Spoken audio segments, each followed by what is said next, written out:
Binigay ko naman sa'yo ang lahat. Oras, magandang alaala, destinasyon na magkasama tayong dalawa. Pero bakit nagawa mo akong ibigay sa iba? Di na ba ako mahalaga? Oh, hi! Yo, good morning, it's me, JM. Yo, nandito tayo ngayon sa Bohol. So, ayun na nga, dumating tayo dito kahapon sa Bohol at galing tayo ng Siquijor ng mga ilang araw din.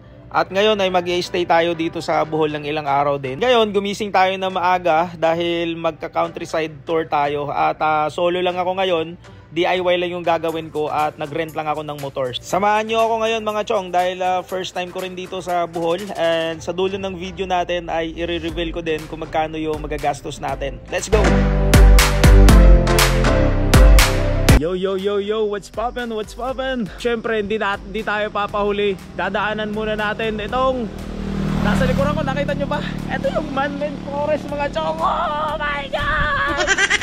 Man-made forest. Ako yung pinakaunang tao nagpunta rito kasi maaga ako gumising ngayon. Alam mo, pag maaga ka talaga gumigising, swerte ka talaga pag pumunta ka sa mga spot. Katulad dito, wala pa masyadong tao. Ako pa lang.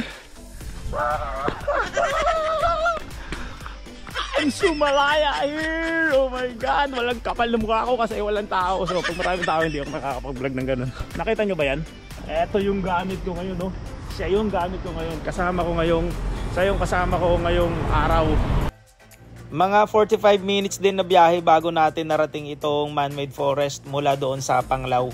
Dito ay libre lang naman, walang entrance dito kaya ang swerte lang din natin dahil dumating tayo na maaga at wala tayong tao na nadatnan dito. Kaya maganda yung mga kuha natin sa drone.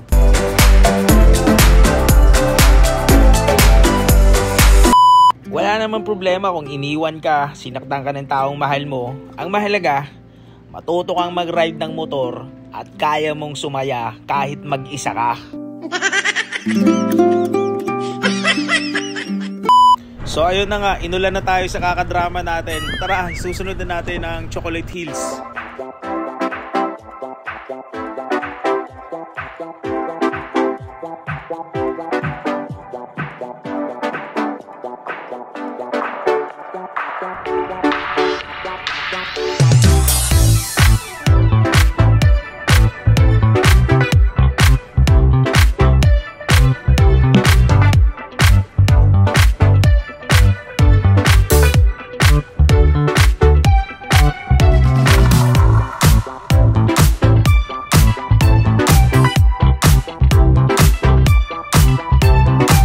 So ayun na nga, parang isang oras din yung biyahe natin mula doon sa man-made forest dahil nagpahinto-hinto tayo dahil sa ulan. So ngayon, andito tayo na sa bungad nitong Chocolate Hills at may logo dito, magpipicture lang din tayo mamaya dito. Swerte tayo, maaga tayo dumating, nakahabol tayo sa pa-perks nila, pwede pa tayo mag-parking dito sa itaas. Dahil kapag late ka nang dumating or 8 onwards, doon ka na yata magpa-park sa baba at sasakay ka na lang ng shuttle paakyat dito sa itaas. Diretsohin na natin yan. Kyatin na natin to. Ewan ko ilang steps to. Ayun, bakit tayo? Yung iba nagpapahinga kasi natatakot sila sa ulan. Ako wala akong takot. Yung ulan yung takot sa akin. Pero mamaya lalamigin din tayo. Kaya masaklap, wala tayong kayakap.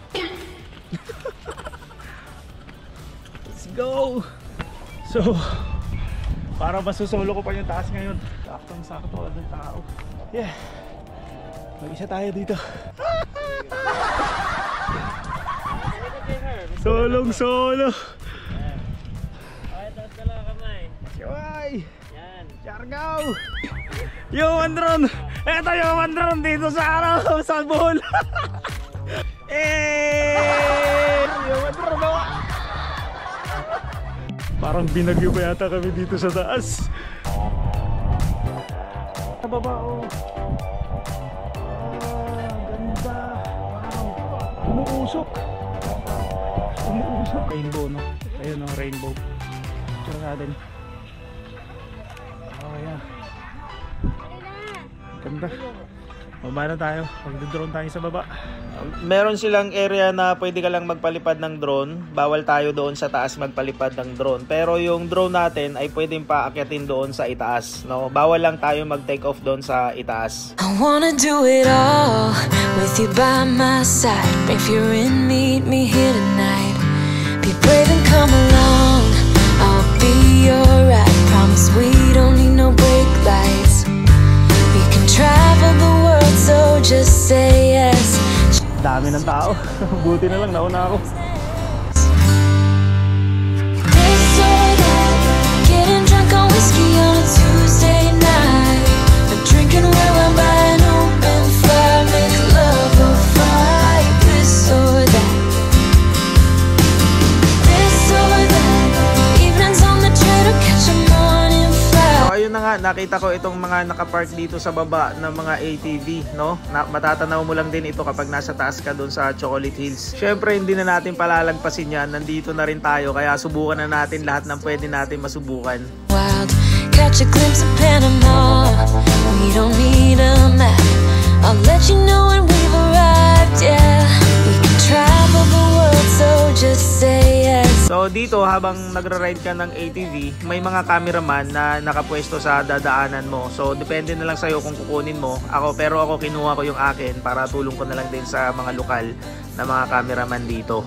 Ang bayad pala sa ATV ay nagre-range ng 1,000 to 2,000 depende kung ilang oras ka magra-ride. Pero ako natawaran ko lang ng 1,000 dahil isang oras lang ako magra-ride. Pero hindi na natin tinapos yung isang oras dahil marami pa tayong pinuntahan. Goods na ako sa 20 minutes. We can travel the world, so just say yes. Choose to do whatever comes next. So just be brave and come along. I wanna do it all. This or that. Minsan talaga dumadating yung problema sa buhay natin, no? Napaka-normal na lang yan talaga. Pero lagi natin tatandaan, kahit ano pang salimuot, kahit ano pang problema na dumating sa buhay natin, ito lagi natin tatandaan. Lahat ng problema ay may solusyon, no? Kapag nasolusyonan na yung problema mo, may panibagong blessing na darating sa'yo. Kaya laban lang tayo palagi sa buhay natin. Ayan tuloy, nasiraan na yung guide ko sa kakahugot natin. Iwan yung isang ATV. Woo! Sulit! Siyempre ang aking guide, napakalupit. Ako na mag-guide sa kanya ngayon. Ay, sorry, nalobat.